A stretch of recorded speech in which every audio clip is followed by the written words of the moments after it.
any chance of seeing it? Very clean.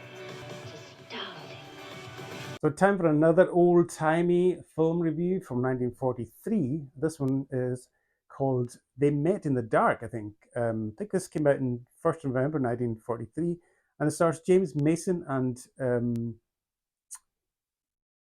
I forget her name now. Joyce Howard. Joyce Howard. Never heard of her before. Never came across her. She's excellent in this film. I thought she was great, and it's a kind of a comedy, wartime espionage thriller kind of thing, but more leaning towards a comedy element. James Mason's a kind of naval officer in the Royal Navy, and he gets sacked from his post because he seemingly disobeys a direct order, which leads ultimately to one of the ships being torpedoed or lost by the Germans. And he's adamant that he got alternative orders from somewhere, but he hasn't got any proof. He hasn't got any evidence to support that. The orders have vanished, and he's left holding the bag, as it were.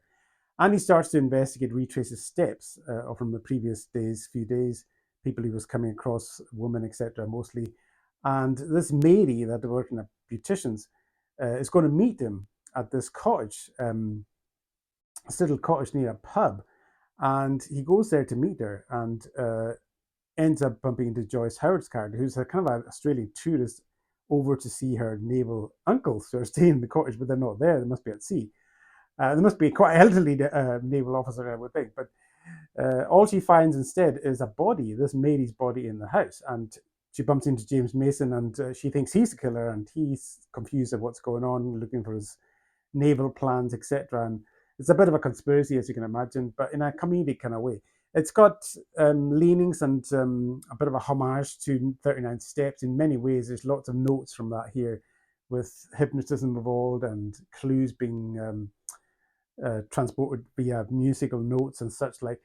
But it's got two great performances, especially Joyce Howard is terrific. She's really entertaining, really charming and witty and kind of feisty, but also naive at the same time.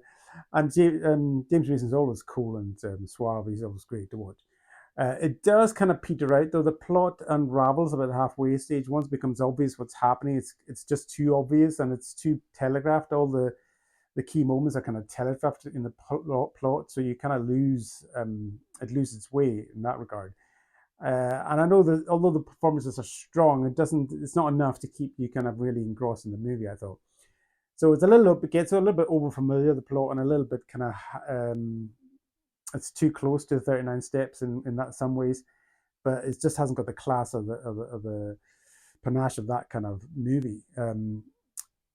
It's a little bit of a mess in certain ways also. By the end, it gets a little bit overly plotted, overly convoluted, and the villains are the plot is a bit silly, really.